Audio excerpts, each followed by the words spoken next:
In the early 1570s, New Spain faced one of its most challenging internal threats: the growing alliance between indigenous communities and runaway African slaves, known as Maroons. Between 1572 and 1574, Viceroy Martín Enríquez de Almanza sent urgent reports to the Spanish crown, describing how this unified resistance made it nearly impossible for colonial authorities to maintain control in parts of Mexico.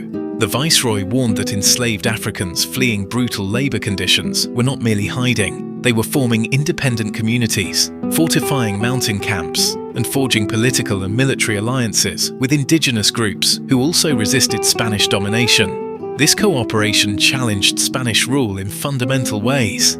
Indigenous allies provided knowledge of the landscape, food, and strategic sanctuary, while African fugitives contributed military experience, organization, and guerrilla tactics refined by years of survival.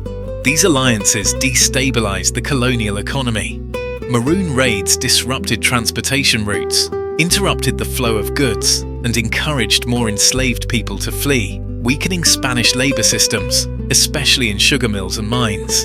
As the viceroy reported, the combined forces were so well coordinated and deeply rooted in remote terrain that small Spanish patrols stood no chance of defeating them. The situation became so serious that the viceroy requested additional troops directly from Spain, admitting that local militias lacked the capability to crush the resistance.